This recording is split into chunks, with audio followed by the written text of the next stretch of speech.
Thank you for being here. Hopefully you didn't have a very wet night. Did anyone get rain in their bed? All good. Perfect. All right, so I'm here to talk about a project we're running at Woodfordia with the help of Queensland Government's grant. That's a citizen science grant, so we're basically wanting to include you guys in being citizen scientists. So it's called BioDiscovery project, and it's set up as an iNaturalist project. So I'll get right into it.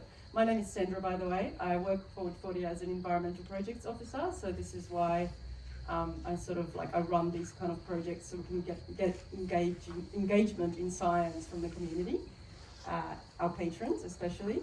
So yeah, it'd be great if you guys get something out of this and can actually contribute some data to this little research project. Actually, it's quite big when you think about how big the site is. So basically, as I already said, this is a Queensland government supported project, and this is the images of iNaturalist. So it's an app we're using to record all of our sightings of wildlife during Bushtime, and also for a year or so that the grant runs for. So far we have 1,700 or so observations, probably more now, and 655 species have been put through the app, and we have 319 people jumping on board from the community identifying species. And as you might have heard if you were here for the bird talk, maybe you haven't heard this, but basically this 500 or so acre site, it has been under heavy re-veg protocol since 1990s. So over 25 years or so we've been actually planting actively because it was once a cleared dairy farm. So there's some remnants in the creek lines, but mostly every plant you see besides the big eucalypts has been planted by community members during the planting festivals over the last 2 decades. So this is just a map of just a rough map of showing you that whole site that we're looking at. And obviously up in the Belthorpe Forest, you have to go up there to take shots of wildlife, but mostly we're concentrating on the ground as you guys are walking through, and the actual project we're going to be running from 10 to 12 every day. We're going to the butterfly walk where it's the highest biodiversity because it's the oldest planting site. But you can see how many there have been, which is so cool, because what the app does is it maps it. As soon as you put your observation, that's what iNaturalist terms a photo of a wildlife or photo of an organism, or a scat or any other thing that came from an organism, then it maps it onto the map automatically, which is so cool because you can actually zoom in and go and find out. You could actually see the photo on the map if you just keep going down the rabbit hole and increasing the size of the map, or zooming in, I should say. So what is iNaturalist then? It is a citizen science app that's been developed by California Academy of Science and National Geographic.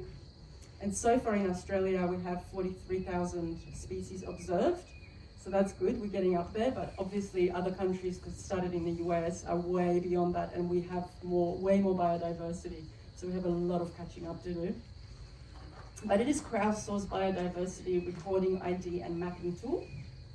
And it's pretty much designed to connect people with nature, but also as a byproduct, really, it provides valuable research data.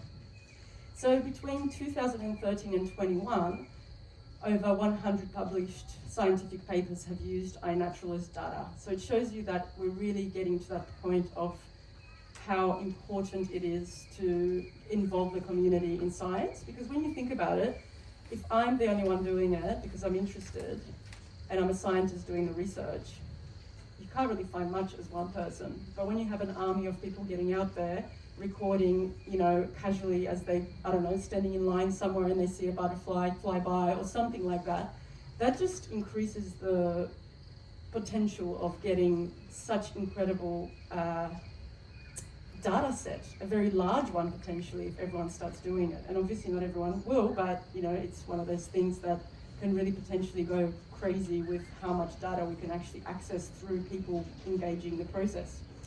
So that's just like an example of one of the moths we found at Last Tree Huggers, Martin and I. Martin had his light set up and attracting moths. It was a UV light, and we were just taking photos the whole night till it started raining at 10 p.m. And basically it just shows how it puts the dot on the map where we were set up. So to basically use iNaturalist, it's pretty simple. You download it from the on Apple, it's the App Store, and on Android, it's the Play Store, Google Play. So you can just go in there, download it. It's for free. It's a free app.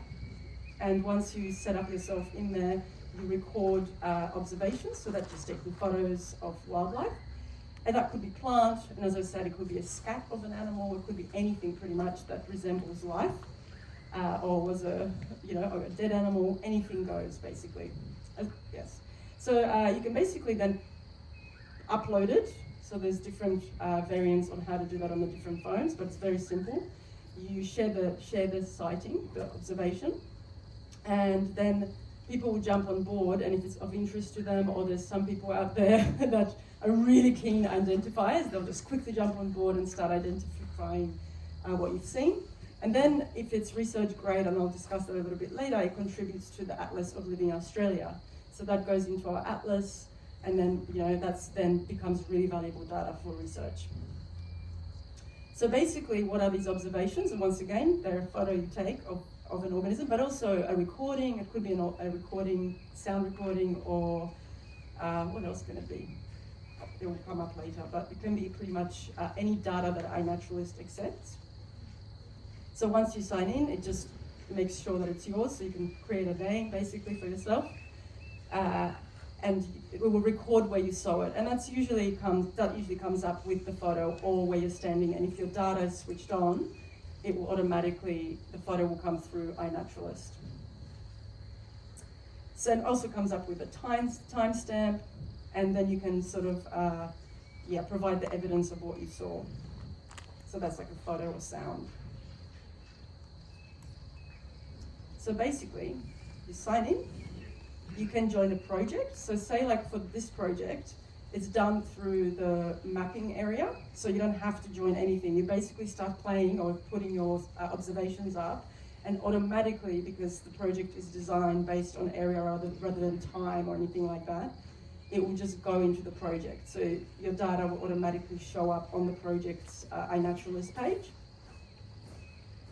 And then you make your own guides as well. If you sign up, you get to create your own guides, which is really cool. It's something I'd never thought about that. Like you can actually, if something hasn't been identified, like in Australia we have so little of our wildlife is actually known. So what you can do is create a guide as to how you go about identifying it. So then people can look at the picture of what you've done and go, oh, that's the same thing I saw. So you know what I mean? It's kind of like this is how a naturalist works. You can actually get data that other people have put up because it's all crowdsourced. So people are actually actively creating these ID, what would you call them? I don't know, like basically a picture that resembles yours, and you can find out what it is by all the data that people put in about that particular organism. So once you start playing, you figure out how that works. You can also view messages from other people if you choose to do that, but also people start identifying, so you can see on your mobile app when people have tried to identify or suggested observation names. It's very important that your phone's location services for your camera are turned on and for iNaturalist, and that's via the security settings. And you can choose it that it's only working when your app is active. So you don't have to be like constantly on show for the world if that's something you're worried about. It will also ask you for permissions to access your device, so it does that automatically for you, to access your photo library or your camera or your location. And to make an observation, you just basically tap on it gives you an option, and they vary between the two apps, the Android and iPhone. And basically, you can put any media type, as you can see in that image there. There's image you can choose from your actual, what's that thing of where your photos go into? Library? Is it a library, photo library? I had very little sleep last night. So basically you go to either image, from your own library, or you take a photo with iNaturalist itself, because it uses your camera. So when you give it permission, your setup, it will just take a photo, and then you're just done. You upload it if you've got, if you've got access to Telstra Tower, which we do on site, when you're in reception zone, basically. Or actually, I didn't know this, but there's no media as well. So you can literally, like, if it's a bird and you know what it is, or something that you can't, I didn't know this, I didn't recognize that there was actually no media. You can choose no media and still write notes, and it will still be a recording, so that's really cool. But sound recording, and you can once again upload sound from your device that's already there, or record a sound. So that's really cool, because then you can go frogging with the app, you can do birds, it's really awesome. So you make an observation, you can use a sign plus to do that, to actually add an observation of the observe icon, and they vary, but you'll know it on your phone. And then you take a photo with iNaturalist or the media type you can choose, and add multiple pieces of information or media to an observation. So then you basically you get this screen where you can finalize and write notes, which are really important. Say you're seeing a caterpillar rather than a butterfly, it still classes it as the butterfly, as the adult, but it's nice to let iNaturalist community know that that was a caterpillar. So you can write detailed or not very detailed notes, depending on how passionate you feel about submitting that piece of data. You can fill out the relevant additional things, so I just talked about that, and submit it. So that green tick on the bottom there, you press that and it goes into the, and also, I don't know if we talked about this, but when you see where it says on the right there, what did you see? That actually puts a drop-down menu, and you can choose if it resembles your particular organism. And it can go from family to, it could just be like life form if you don't know what it is. So it's really cool, because then that lets people know the vicinity of where that belongs in sort of taxonomical scale, where the organisms fit into. Is it a bird, or is it so it's really good to go through that. And as people are adding more descriptions, you can literally choose more oftentimes than not, especially in US and Europe, where the app has been used extensively. We're still catching up in Australia. And this is why we need people to actually use the app, and submit sightings. And then people like fungi, for example, are super difficult, because we only know 50% of fungi in Australia. So your chances of getting an idea on a fungus in iNaturalist from anyone is very low. So, but it's still good to have the data that this organism existed at this particular location at that time. So in the future, people can look back and go, oh, we know that species now, and that's where it was. So it's really important to record anything you find if you're interested in recording. And then the app automatically attributes your current location and time of the observation. So you don't have to, put your GPS coordinates, unless you haven't turned on your, what's it called? You had that problem, didn't you, once? Janine was taking all these photos, and didn't have for 3 days. Oh, that was during the BioBlitz. So she was taking all these photos during a BioBlitz and didn't get, but the good thing with the BioBlitz in a way is like that general area, which is kind of alright, but there's different habitats, so it kind of sucked. It sucked. Let's just say it sucked. And so existing photo data. So you have to have your location services on. And what I've learned is I often have because I don't upload them immediately, and I have my phone on airplane mode to save battery. But if you come into the location within the vicinity, it's weird how it works. I don't know how GPSs really work, but on airplane mode, most of the time, it still gets the location right. So I don't know if it's because it's already downloaded, where it was a few minutes ago when I might have had the airplane mode off. So I'm not sure really exactly how it works, but sometimes it doesn't. So it is good to have your phone kind of on, and then you can maybe turn it off if you're just walking in the same area. When I mean off, I mean aeroplane mode. I don't mean turn your phone off, because then you won't take a photo with it. All right, so finalize. So you basically just added your observations. Have I read this already? Fill out relevant fields with additional info. Yep, submit to iNaturalist, and the app will do all the location stuff. And you can actually change the data later. So if you decide you want to make a different note on that, you can do that. So you can change your mind about things. And then you press the green tick or share button or submit the observation, depending on your phone, and you can add it an observation once submitted. And this is just the differences between Android and iPhone. And really there isn't much, to be honest. The ticks, like how to add an observation varies. So on Android you'll have a little plus, and then in iPhone you have observe with a camera. Very much similar thing, you'll figure it out because it's very much self-explanatory. And then you sync on Android to submit your observation. And on iPhone, you can either upload depending on the iOS version or share. On mine it says share. So it's all very simple, pretty much. The steps are quick, and it's not once you get the hang of it, it's done. So just to show you how it's done on the two different systems, you have Android. We have Android B. So basically, that's not good. I've got to hold the HDMI cable. So basically, you've got a plus button on the Android, and you can put a photo in or any other media type. You can select the images then that you want to put up, or the whatever it is that you're wanting to put up, whether it's a sound recording. And then that what did you see thing comes up. So you click on that and it drops down the menu and it puts you into choices, gives you choices of what you might have seen. If you don't know it doesn't matter, just put anything in, put the top, don't try to go for the species, but you might want to, so you might want to do your own research, which then takes you down the rabbit hole of Googling and trying to discover for yourself what you found.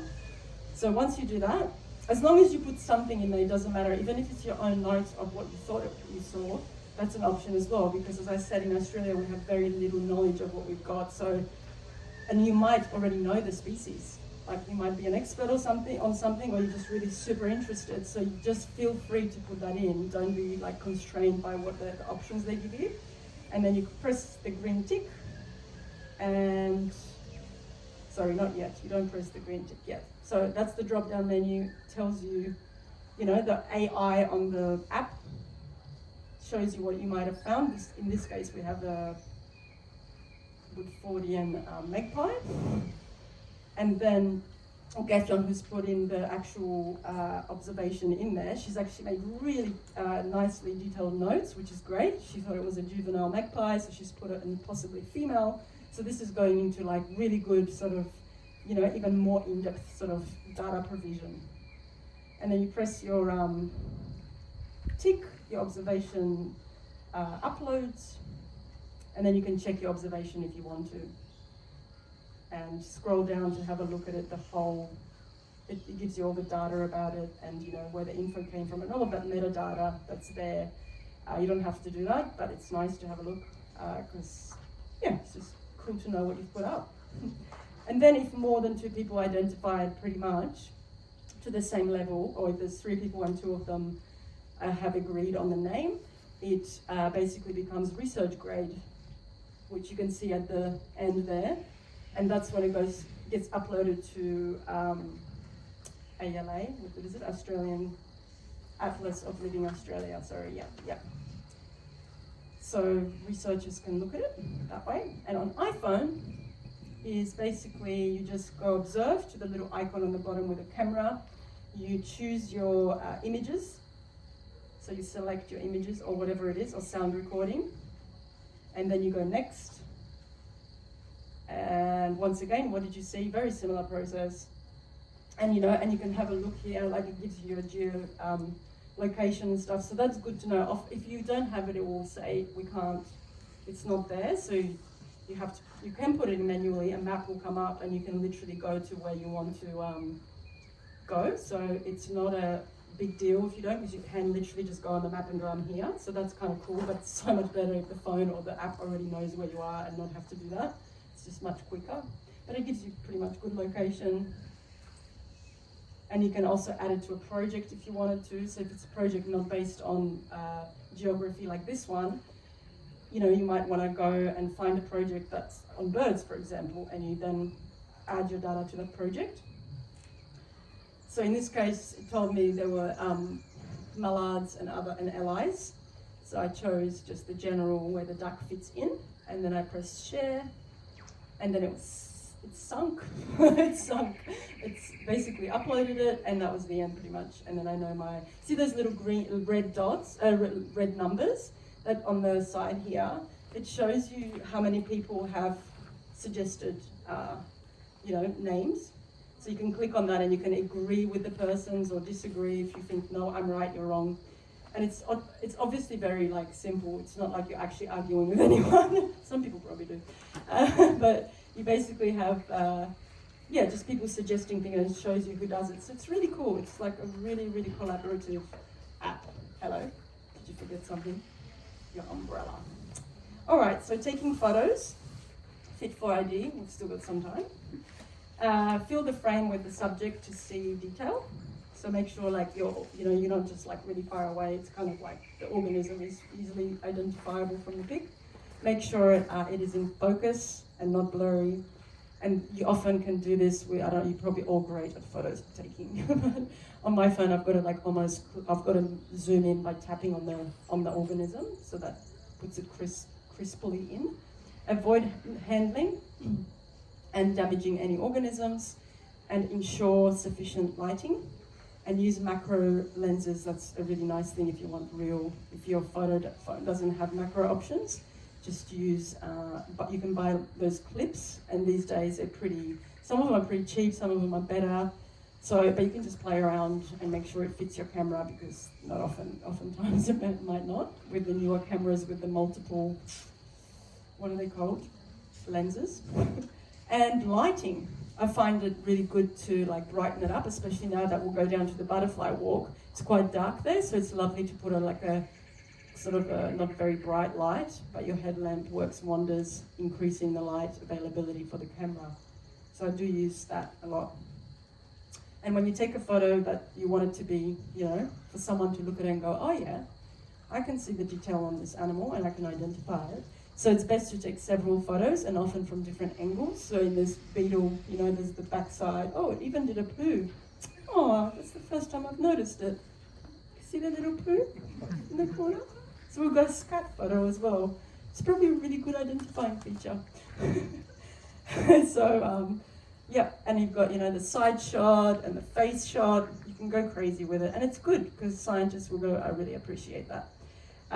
Sometimes it's actually it's not that easy. You need to dissect the creature to know what it is, but mostly not. And please don't dissect them. Take photos of them and put them on iNaturalist.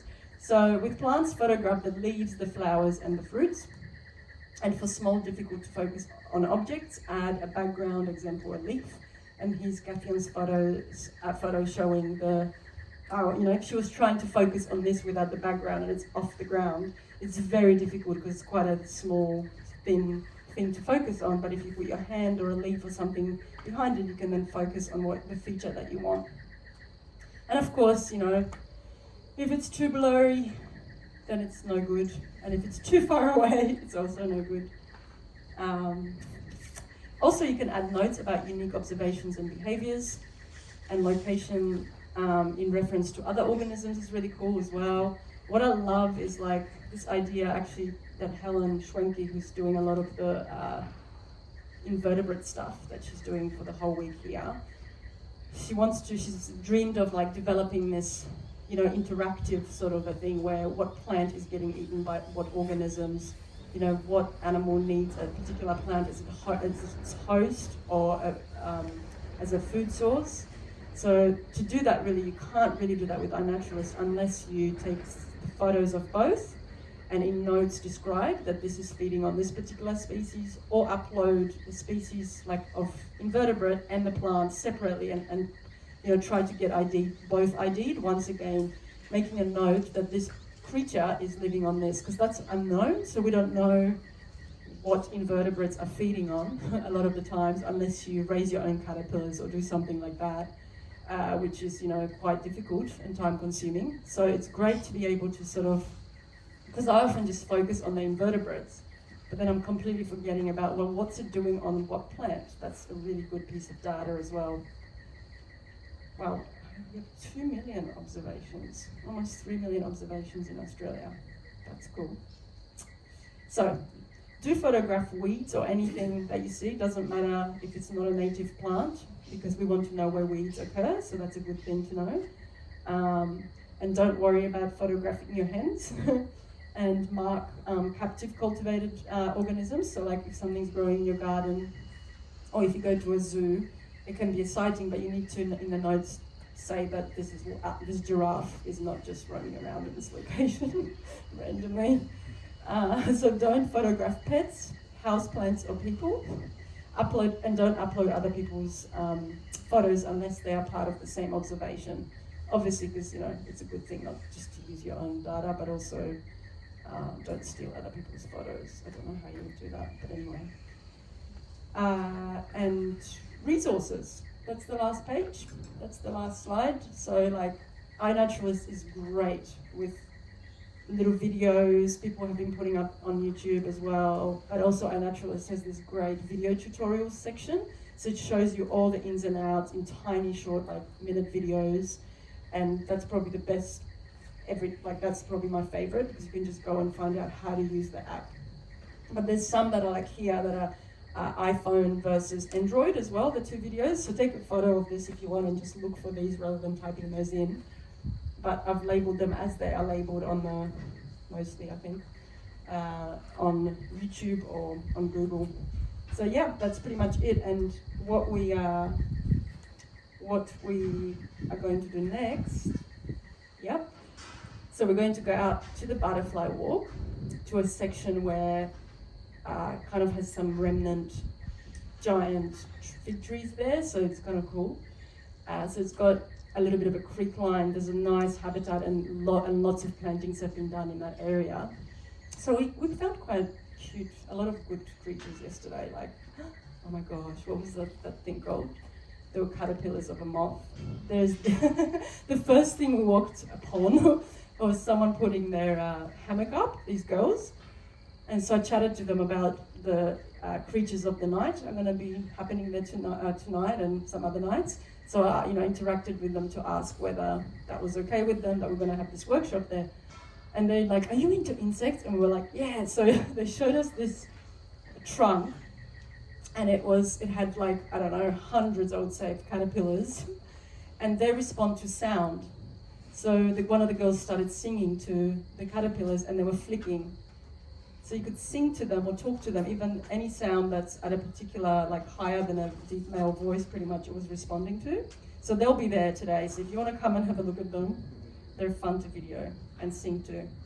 So we will be doing that activity, I promise. They're still there, and there was a lot of them. So we still have them there.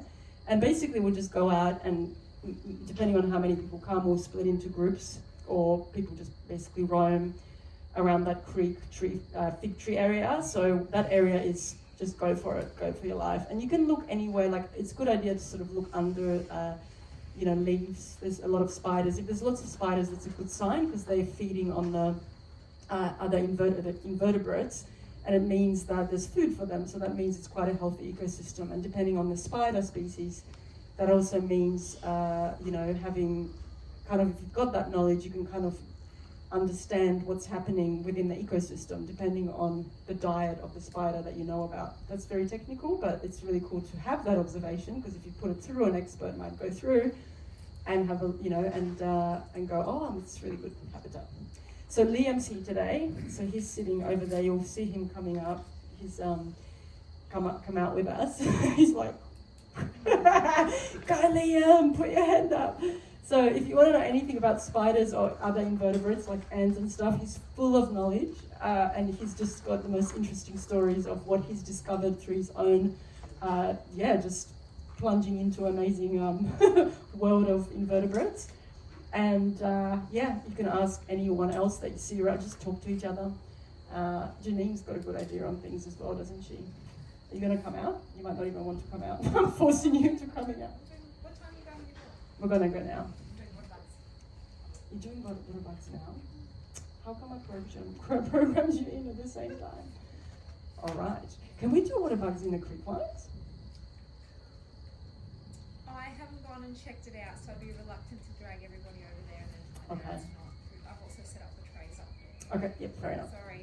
So whoever's here for the water bugs, this is Janine. What Janine's going to do is go out to the sedge pond. Or we could just all go. You can do bugs We could over just there. go and do bugs, and then we can go to the butterfly walk, because it's 2 hours the whole session anyway. So we won't take, we might not take 2 hours. Otherwise, if you're really keen on going to the butterfly walk, just walk through, do you guys know where the butterfly walk is? Does everyone know? Or is that just like assumed knowledge? Basically, the toilet before you walk out of the precinct, the general store is here. The toilet is opposite that, across the little road, and the little road goes through a little white tent with security guard standing there, so make sure you've got your wristband on. And you just walk through, and the butterfly walk is there, and the big giant trees on the right. So I'll come out with you because I want to see your setup. And Janine does water bugs, and it's like super fun and super cool, and she's going to give a talk. So we're basically taking out water bugs out of the water, hunting for them, fishing for them, and then basically identifying what we find. And oftentimes we find really cool creatures, hey. So that pond's got quite a good habitat around it. So it's actually quite cool. So we'll do that for the first hour at least. And then if anyone else is keen later to come out to the butterfly walk or wants to go now, I'm going to let you roam free. Or if you're just walking to a cafe, I want to take a photo of something you see on the side, do that as well.